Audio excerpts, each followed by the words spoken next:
வணக்கம் நேர்களே, இது ஷர்மிளா டாக்கீஸ். நான் உங்கள் டாக்டர் ஷர்மிளா. தொடர்ந்து மோடியுடைய 3.0ல 15 நாள்ல என்னெல்லாம் அவ்வளவு நாட்டுல நடந்திருக்கு அப்படின்னு 10 விஷயங்களை ராகுல் காந்தி தன்னுடைய எக்ஸ் வலைதளத்துல வரிசைப்படுத்திருக்கிறாரு. அதுல முக்கியமான சில விஷயங்களை அவர் சொல்லியிருக்கிறாரு. முதல்ல ட்ரெயின் ஆக்சிடென்ட், அப்புறம் பேசஞ்சர்ஸ் ட்ரெயின்ல எவ்வளவு அவதிப்படுறாங்க, அது ஏழை எளிய மக்களா இருந்தாலும் சரி, வந்தே பாரத் பேசஞ்சர்ஸா இருந்தாலும் சரி, அந்த வீடியோஸ் எல்லாம் இன்னைக்கு வைரல் ஆயிட்டு இருக்கு. நீட் எக்ஸாம் முறைகேடு, நீட் பிஜி எக்ஸாம கேன்சல் பண்ணது, யூஜிசி நெட் கேன்சல் பண்ணது, சிஎஸ்ஐஆர் கேன்சல் பண்ணது, பீகார் டெட் எக்ஸாம கேன்சல் பண்ணது, மத்திய பிரதேஷ்ல பப்ளிக் சர்வீஸ் கமிஷன் எக்ஸாம கேன்சல் பண்ணது, எல்லா எக்ஸாம்லயும் முறைகேடுகள் நடந்துட்டு இருக்கு அப்படிங்கிற செய்திகள் வருது. இது இல்லாம ஆட்சிக்கு வந்த அடுத்த நாளே பால் விலை, பருப்பு விலை, பெட்ரோல் டீசல் விலை, டோல்கேட் ஃபேரு எல்லாத்தையும் ஏத்திட்டாங்க. ஒரு பக்கம் உத்தரப்பிரதேஷ்ல ஹீட் வேவ் தாங்காம இந்த கடுமையான சூடுனால மக்கள் கொத்து கொத்தா விழுந்து செத்துக்கிட்டு இருக்காங்க. அதுக்கு அந்த அரசாங்கம் எதுவும் பண்ணதா தெரியல. இன்னொரு பக்கம் டெல்லியில பாத்தீங்கன்னா கடுமையான தண்ணீர் பஞ்சம், மக்கள் அவதிப்பட்டு கொண்டிருக்கிறார்கள். எங்க பார்த்தாலும் எல்லாம் ஒழுகுது, இல்லைன்னா இடிஞ்சு விழுது. 18,000 கோடி செலவு பண்ணி மகாராஷ்டிரால அட்டல் சேது பாலம் கட்டினாங்க. கட்டி முடிச்ச 5 மாசத்துல பெரிய பெரிய கிராக்ஸ். அதே மாதிரி டெல்லி பிரகதி மைதான் டனல் 800 கோடி கிட்ட செலவு பண்ணி கட்டினது இன்னைக்கு அது ஒரு தெப்ப குளமா மாறி இருக்கு. G20 அப்படிங்கிற பெயர்ல கிட்டத்தட்ட 4,600 கோடி செலவு பண்ணாங்க. இன்னைக்கு ஒரே மழைக்கே எல்லா இடமும் தெப்ப குளமா மாறி கிடக்கு. பீகார்ல ஒரே வாரத்துல 3 பாலம் இனாகிரேட் பண்றதுக்கு முன்னாலே இடிஞ்சு விழுந்திருக்கு.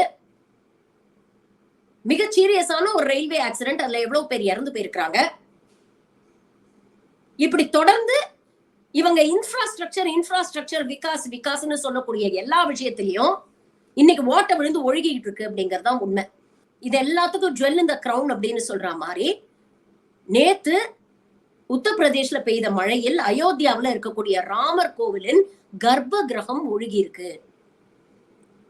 ராமருடைய சிலை இருக்கக்கூடிய இடங்கள்லாம் தண்ணி ஒழுகி இருக்கு. இது இன்னைக்கு பெரிய செய்தியா இருக்கு. இத பத்தி நாம சொல்லல, கோவிலுடைய நிர்வாகி ஆச்சாரிய சத்யேந்திர தாஸ் என்ன சொல்றாரு அப்படின்னு பாத்தீங்கன்னா, 5 மாசம் தான் ஆச்சு கட்டி. ஜனவரி 22 அவசரமா பாதி கட்டி முடிக்கப்பட்ட நிலையில இவங்க இனாகிரேட் பண்ணாங்க. ஆனா 5 மாசத்துல ஒரே மழைக்கு இன்னைக்கு கோவில் ஒழுகிட்டு இருக்கு. அதுவும் கர்ப்ப கிரகத்துக்குள்ளேயே சாமி மேலேயே தண்ணி ஒழுகுது. இதுக்கு முக்கியமான காரணம் என்ன அப்படின்னு 2 விஷயங்கள் அவர் சொல்றாரு. ஒண்ணு, தரமற்ற கட்டுமான பணிகள். இவங்க சரியா வேலை செய்யல, அவசரமா முடிக்கணும் அப்படின்னு அரசாங்கம் கொடுத்த அழுத்தத்தினால இங்க வேலை செஞ்சவங்க சரியான கட்டுமான பணிகளை மேற்கொள்ளவில்லை அப்படிங்கிற ஒரு விஷயத்த சொல்றாரு. 2வது, மழைநீர் வடிகாலை இவங்க சரியா அமைக்கல. ரெயின் வாட்டர் டிரைனேஜ் சிஸ்டமை இவங்க சரியா செயல்படுத்தி இருந்தாங்கன்னா இந்த பிரச்சனை வந்திருக்காது. இன்னைக்கு இந்த நிலை தொடர்ந்ததுன்னா இன்னும் மழைக்காலம் ஆரம்பிச்சிருச்சு, தொடர்ந்து மழை பெய்யும், பக்தர்கள் வந்து சாமி கும்பிட முடியாது, அப்படிப்பட்ட ஒரு நிலை உருவாகும் அப்படின்னு இன்னைக்கு அவர் பேட்டி கொடுத்திருக்கிறாரு. ஜனவரி 22 ரொம்ப கோலாகலமா மோடி போய் பிராண பிரதிஷ்டை செஞ்சுட்டு வந்தாரு. அவசரமா கட்டி முடிச்சாங்க. அறகுறையா கட்டி முடிச்ச கோவில்ல ராமருடைய திருவுருவத்தை பிராண பிரதிஷ்டை செஞ்சாங்க. இதுக்கு கடுமையான எதிர்ப்பு வந்தது. சங்கராச்சாரியாரை எதிர்ப்பு தெரிவிச்சாரு. முழுமையா பூரணமாக கட்டி முடிக்கப்படாத கோவில்ல பிராண பிரதிஷ்டை பண்ணக்கூடாது, அது ஆகம விதிமுறைகளுக்கு எதிரானது, தர்மத்துக்கு எதிரானது, அதை செய்யக்கூடாது. இவங்களுடைய அரசியல் லாபத்துக்காகவும் அரசியல் காரணங்களுக்காகவும் இவ்வளவு அவசரமா செய்யறாங்க அப்படிங்கிற ஒரு எதிர்ப்பை அவர் அன்னைக்கே பதிவு பண்ணாரு.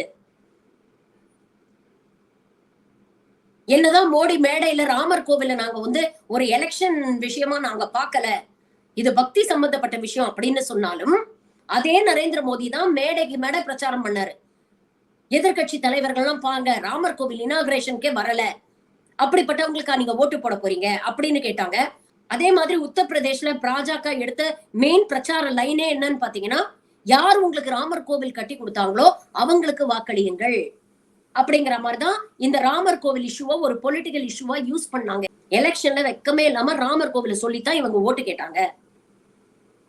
ஆனா அப்படி பண்ணியும் யூபியில கடுமையான பின்னடைவை பாஜக சந்திச்சது. இன்ஃபேக்ட் ராமர் கோவில் இருக்கக்கூடிய தொகுதியில் கடுமையான தோல்வியை பாஜக சந்திச்சது. ஏற்கனவே 2 முறை எம்பி இருந்தவரை பாஜக எம்பியை தோக்கடிச்சு சமாஜ்வாதி கட்சியை சேர்ந்த பட்டியலினத்தை சேர்ந்த ஒருவர் இன்னைக்கு எம்பியா இருக்கிறாரு. சரி, ராமர் கோவில்ல மட்டும்தான் இவ்வளவு பிரச்சனையா அப்படின்னு பாத்தீங்கன்னா இல்ல.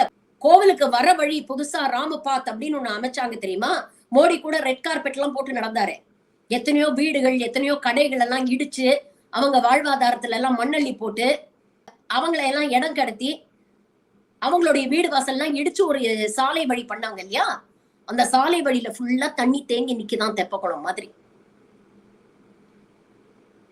ராமர் கோவிலுக்கு வர்றதுக்காக புதுசா ரயில்வே ஸ்டேஷன் எல்லாம் மேம்படுத்தினாங்களே, அந்த ரயில்வே ஸ்டேஷனுடைய மதில் சுவர் இடிஞ்சு விழுந்திருக்கு. எல்லாம் ஒரே மழைக்கு. இன்ஃப்ராஸ்ட்ரக்சர் விகாஸ்ங்கிற பேர்ல இந்த அரசாங்கம் எவ்வளவு ஊழல் பண்ணுது அப்படிங்கறத யோசிச்சு பாருங்க. கட்டி 5 மாசம் கூட ஆகல. எவ்வளவு நியூஸ் நாம பார்த்தோம். ராமர் கோவிலை இப்படி கட்டுறாங்க, அப்படி கட்டுறாங்க. நாடு முழுவதும் இருக்கக்கூடிய சிறந்த இன்ஜினியர்ஸ் எல்லாம் வரவழைச்சிருக்கிறாங்க. 500 ஆண்டு பழமை வாய்ந்த ஒரு கோவில். 500 வருஷத்துக்கு அப்புறம் ராமரை கொண்டு போய் அவர் வீட்டுல நாங்க உட்கார வச்சிருக்கோம். ராமரை அவர் வீட்டுல கொண்டு போய் சேர்த்துட்டோம். இப்படி இருக்கும், அப்படி இருக்கும். டே எஃபெக்ட்ல பாருங்க, நைட் எஃபெக்ட்ல பாருங்க, எவ்வளவு பில்டப் இந்த சங்கிகள். ஆனா இன்னைக்கு ஒரு மழைக்கு தாங்கல. அப்போ உங்க ஊழல் வெறும் அரசாங்க கட்டுமான பணிகள்ல மட்டும் நீங்க கமிஷன் பார்க்கல, ஊழல் பண்ணல, தரமற்ற கட்டடங்களை இல்ல தரமற்ற இன்ஃப்ராஸ்ட்ரக்சரை கொடுக்கல. உங்கள் ராமருக்கு நீங்க கட்டக்கூடிய கோவிலையும் ஊழல் பண்ணிருக்கிறீங்க. அங்கேயும் முறைகேடுகள் நடந்திருக்கு. அப்ப யாருக்குதான் இவங்க உண்மையா இருக்கிறாங்க? ராமர் பேரை வச்சுதான் ஓட்டு கேக்குறீங்க. ராமர் பேரை வச்சுதான் இவ்வளவு நாள் உங்க பொழப்பு ஓடிட்டு இருந்தது. அட்லீஸ்ட் அந்த ராமருக்கு நீங்க கோவில் கட்டுறீங்களே, யாராவது எதிர்த்து பேசினாங்களா? கோவில் கட்டக்கூடாதுன்னு சொன்னாங்களா? உச்ச நீதிமன்றத்துடைய தீர்ப்பை மதிச்சு எல்லாரும் சரி என்னத்தையோ பண்ணி தொலைங்க அப்படின்னு தானே விட்டாங்க. அட்லீஸ்ட் அந்த ராமருக்கு உண்மையா இருந்திருக்கலாமே நீங்க. அப்ப யாருக்குதான் நீங்க உண்மையா இருப்பீங்க? கடவுளுக்கே உண்மையா இல்லாதவங்க மக்களுக்கு எப்படி உண்மையா இருப்பாங்க? கடவுள் விஷயத்திலேயே ஊழல் பண்றவங்க மக்கள் விஷயத்துல எவ்வளவு ஊழல் பண்ணுவாங்க? பெங்களூர் மைசூர் எக்ஸ்பிரஸ் வே கட்டினாங்க. ஒரே மழைக்கு எப்படி தெப்பக்குளமா மாறுச்சுன்னு பார்த்தோம். பெங்களூர்ல புதுசா ஒரு ஏர்போர்ட் கட்டினாங்க. ஒரே மழைக்கு ஏர்போர்ட் நீச்சல் குளமா மாறிடுச்சு. சிஏஜி அறிக்கையில சொல்றாங்க கிட்டத்தட்ட 7.5 லட்சம் கோடிக்கு ஊழல் நடந்திருக்கு கட்டுமான பணிகள் அப்படிங்கிற பேர்லன்னு.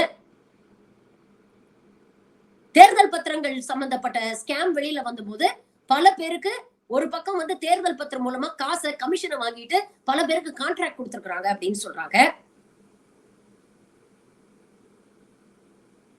ஆட்சிக்கு வந்து உட்கார்ந்து 2 வாரம் கூட ஆகல, சுத்தி வர பிரச்சனை. சரி, இவ்வளவு பிரச்சனைகள் இருக்கே, இதை எதையாவது எஃபெக்டிவா இந்த அரசாங்கம் ஹேண்டில் பண்ணிருக்கா அப்படின்னு பாத்தீங்கன்னா இல்ல. எல்லாத்திலயும் குளறுபடி. இவங்களோட பக்தி எந்த அளவுக்கு போலி அப்படின்னு பாத்தீங்கன்னா, எலெக்ஷன் வரைக்கும் ராமருடைய பேரை சொல்லி ஓட்டு கேட்டாங்க. ஆனா அதே அயோத்தியாவில் இருக்கக்கூடிய மக்கள் இவங்களுக்கு ஓட்டு போடல அப்படின்னு